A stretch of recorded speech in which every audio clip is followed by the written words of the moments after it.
Assalamualaikum warahmatullahi wabarakatuh. Halo teman-teman semuanya, perkenalkan nama saya Muhammad Zakia Musalin dari Fakultas Hukum Universitas Bengkulu. Pada video kali ini, kita akan membahas isu-isu hukum yang sedang hangat diperbincangkan di Indonesia.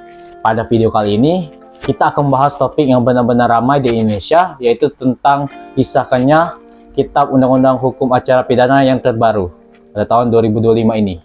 Banyak dari kita mungkin sudah melihat berita, opini publik, sampai diskusi para ahli hukum yang menyoroti berbagai pasal dalam revisi Kitab Undang-Undang Hukum Acara Pidana ini.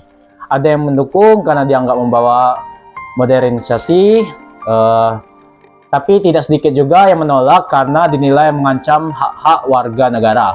Maka dari itu, mari kita bahas secara jernih dan struktur apa sebenarnya isi revisi Kitab Undang-Undang Hukum Acara Pidana 2025 ini. Dan kenapa ia memunculkan banyak kontroversi. Oke, sebelum masuk lebih jauh, kita perlu memahami dulu konteksnya. Kitab Undang-Undang Hukum Acara Pidana yang berlaku sekarang adalah produk tahun 1981. Artinya, Kitab Undang-Undang Hukum Acara Pidana kita sudah berusia lebih dari 40 tahun.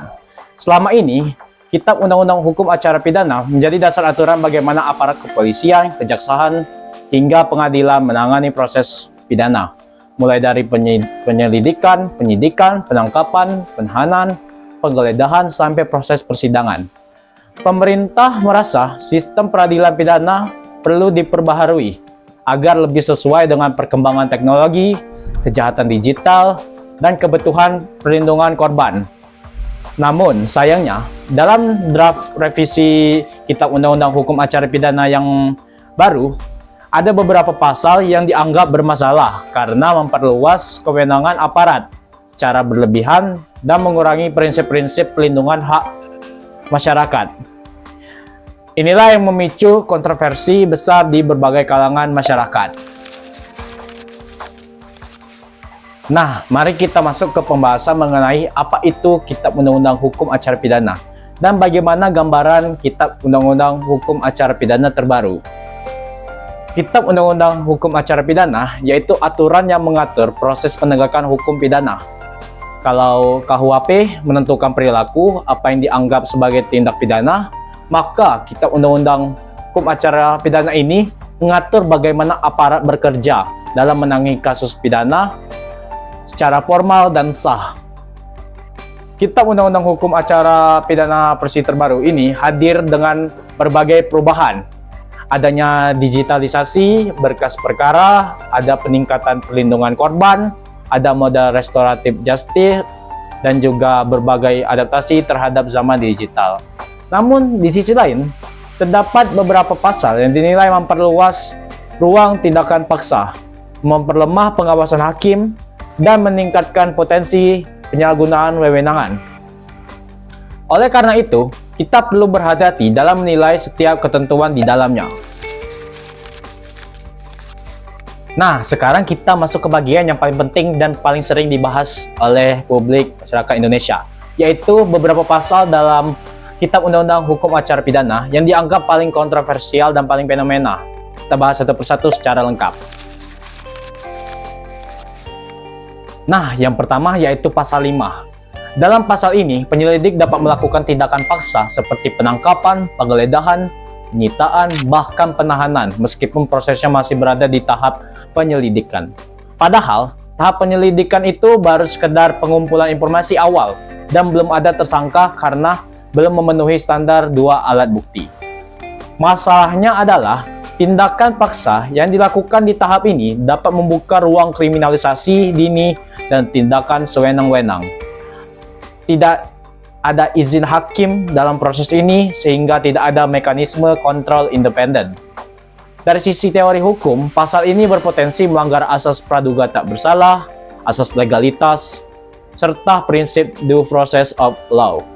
Misalnya, seseorang yang baru dilaporkan tanpa bukti kuat bisa langsung digeledah rumahnya atau ditangkap oleh penyelidik. Padahal, belum tentu dia benar-benar melakukan tindak pidana tersebut. Nah, untuk pasal kedua yang bermasalah dan juga kontroversial adalah pasal 16. Dalam pasal ini, penyidik diperbolehkan melakukan operasi penyamaran, pembelian terselubung, atau undercover buy, pembuntutan, hingga control delivery untuk berbagai jenis perkara lainnya. Dan yang lebih kontroversialnya lagi adalah tidak diwajibkannya izin hakim dalam pelaksanaan operasi ini. Padahal, operasi penyamaran termasuk tindak instruktif yang berpotensi menimbulkan rekayasa kasus. Ketika tidak ada pengawasan hakim, maka aparat dapat dengan mudah menciptakan situasi jebakan atau entrapment, yaitu memancing atau mengarahkan seseorang agar terlihat melakukan tindak pidana padahal sebelumnya tidak ada niat sama sekali. Dalam analisis teori hukum, ketentuan ini berpotensi melanggar asas proporsionalitas, fair trial, dan larangan jebakan. Contohnya ialah seorang aparat menyamar sebagai pembeli suatu barang dan memaksa target untuk ikut bertransaksi, sehingga target tersebut akhirnya dijerat kasus, padahal sebelumnya tidak memiliki niat sama sekali untuk melakukan kejahatan pidana. Untuk pasal ketiga yang juga krusial adalah pasal 88 sampai 90 serta pasal 93 ayat 5. Dalam pasal-pasal ini, tersangka dapat ditahan karena alasan keadaan tertentu atau karena dianggap tidak kooperatif. Nah, permasalahannya ialah dua istilah ini tidak memiliki definisi yang jelas. Tidak kooperatif bisa diartikan sebagai menolak menjawab pertanyaan, meminta pengacara, atau menggunakan hak diam. Padahal, itu semua adalah hak hukum yang sah. Dan akibatnya ialah pasal ini berpotensi menjadikan penahanan sebagai alat tekanan oleh penyidik. Dari sisi asas hukum, pasal ini berpotensi melanggar asas praduga tak bersalah, prinsip non-self-incrimination, dan right to remain silent. Contohnya ialah seorang tersangka meminta pendamping pengacara, tetapi penyidik menganggap itu sebagai sikap tidak kooperatif dan kemudian melakukan penahanan. Ini tentunya bertentangan dengan prinsip peradilan yang adil. Nah, pasal keempat adalah pasal 105, 112A, dan 132A yang berkaitan dengan penggeledahan, penyitaan, dan pemblokiran aset tanpa izin hakim. Dalam ketentuan ini, penyidik dapat memblokir rekening, menyita HP, dan laptop, ataupun mengambil data digital dengan alasan keadaan mendesak.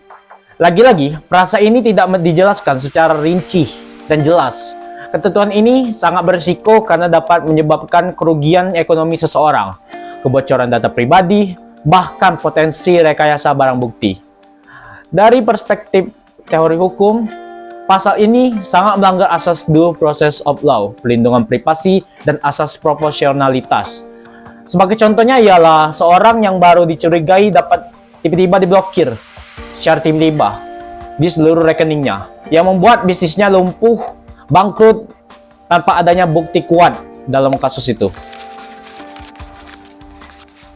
Nah, pasal terakhir ialah pasal 124 mengenai penyadapan tanpa izin hakim.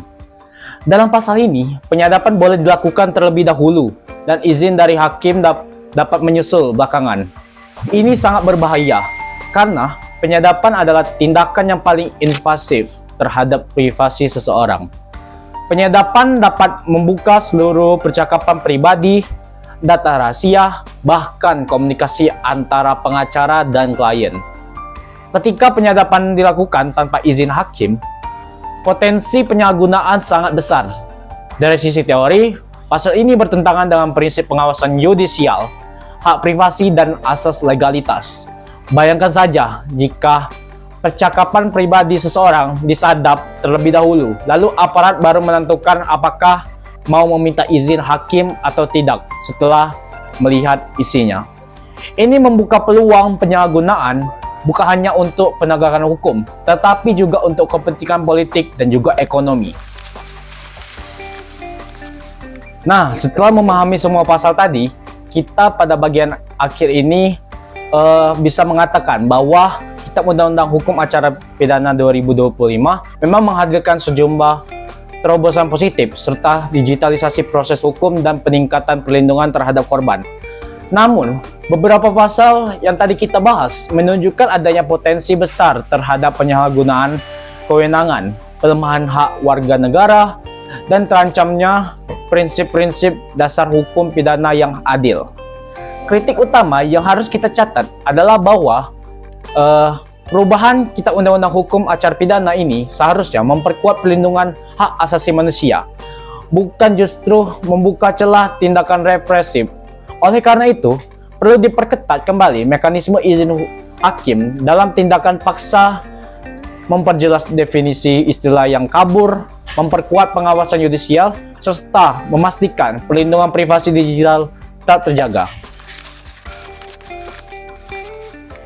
Oke, saya ucapkan terima kasih yang sebesar-besarnya kepada teman-teman semua yang telah menonton video ini hingga selesai. Dukungan dan perhatian kalian sangat berarti, karena melalui ruang diskusi seperti inilah kita bisa saling belajar dan memahami isu-isu hukum yang penting yang sedang berkembang di masyarakat saat ini. Pembahasan mengenai Kitab Undang-Undang Hukum Acara Pidana tahun 2025 ini memang tidak sederhana. Dan saya berharap penjelasan tadi dapat memberikan gambaran yang lebih utuh, lebih jelas, dan tetap objektif mengenai apa saja poin-poin yang menjadi perhatian publik saat ini. Dan perlu kita pahami juga bahwa perubahan dalam sistem hukum tidak hanya berdampak pada para ahli, praktisi, ataupun lembaga penegak hukum saja, tetapi juga pada kehidupan masyarakat luas. Oleh karena itu, penting bagi kita semua untuk terus mengikuti perkembangan informasi, mencari sumber yang dapat dipercaya, serta aktif berdiskusi agar tidak mudah terpengaruh oleh isu yang belum tentu akurat. Semakin banyak masyarakat yang paham, semakin kuat pula kita dalam kontrol publik terhadap kebijakan negara. Bagi teman-teman yang merasa konten seperti ini bermanfaat, jangan lupa untuk like video ini serta bentuk dukungannya, share kepada teman-teman kalian yang melek hukum, dan juga mengikuti berbagai isu-isu hukum yang terbaru. Oke, sekian dari saya. Assalamualaikum warahmatullahi wabarakatuh.